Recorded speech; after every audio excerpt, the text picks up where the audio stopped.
Hi kaibigan, paano nga ba i-track ang lokasyon ng ating asawa, partner o jowa o mga mahal sa buhay nang hindi nila nalalaman gamit ang Life 360 app?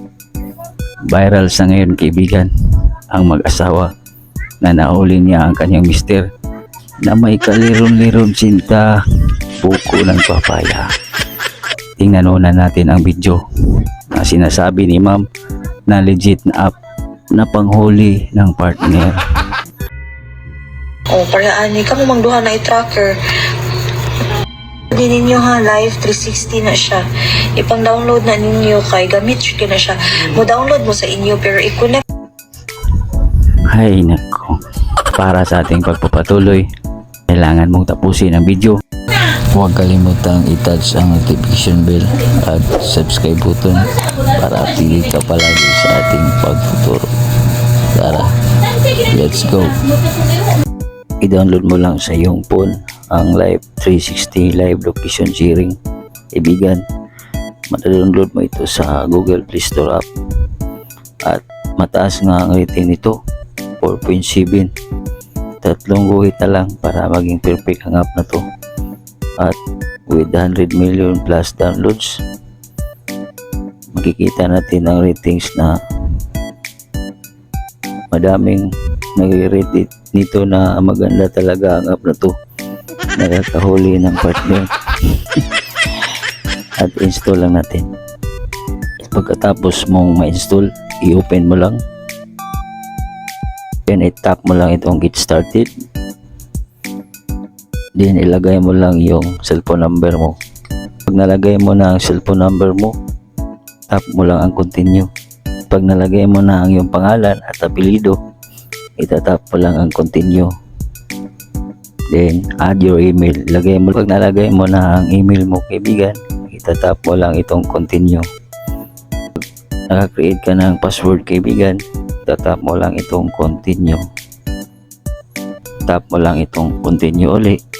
Tap mo lang itong create a new circle. Call natin. At i-continue mo lang. Kita natin ang code sa ibabaw. Pero unahin muna natin itong I'm done sharing.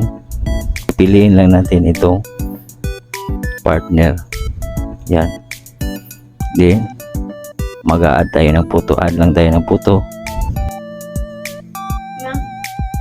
Pag naka-add ka na ng photo, nyo lang uli. Then tap mo lang itong continue. Nakalagay ka na ng lugar, i-save mo lang. Mag-i-ex lang tayo para libre. Settings, allow mo lang ang location. Mag-a-add lang tayo ng member. Send lang natin ang code. Nahanap po na ang iyong isinda ng code. Halimbawa yung asawa, jowa o partner, isend mo lang ang code. Makikita natin na nag-send tayo. I-open lang natin. Doon sa sinit mo na location sa ibang partner mo o sa iyong jowa, sa iyong anak na sinit ng location, install mo lang doon ng patago ang Live 360 para hindi ka mahalata nila. I-open natin. Yan. May Live 360 app na sa phone ng ating jowa, asawa o anak nang hindi nila lalaman. Then get started. Lang ang continue.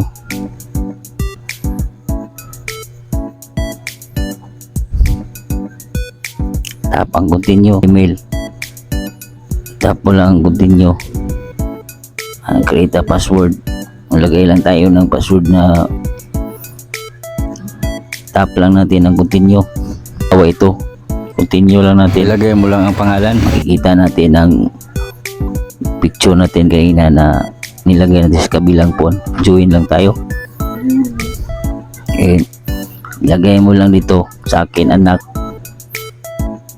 Child lang. Kung partner ang inyong gusto, partner din ilagay nyo. Then add photo. Continue lang. I-enable mo lang lahat yun kasi nga ikaw ang magta-track niya. Okay? Then continue mo lang. continue, check lang, then save, then continue. Yan, mag-i-ace lang tayo para libre ba. Ito, yan, okay, kita talaga natin ang location. Anak, partner o jowa o anak, yan, tumabi na ako, kita niyo talagang legit na app to. Pag lumabas ako sa bahay o lumakad, kahit magbabanyo, nag-activate ito at talagang legit ba kaibigan. Ito nga pala ang actual na experiment sa ginawa nating tutorial. Ito pala ang pagtago ng apps. Ilolong press mo lang ang Live 360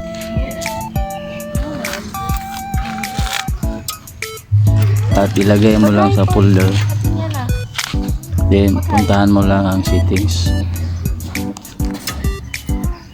hanapin mo lang ang apps at itapon lang ang notification, then disable mo lang ang notification para hindi malaman na nilagyan mo ng Live 360 ang po ng iyong jowa, asawa, partner.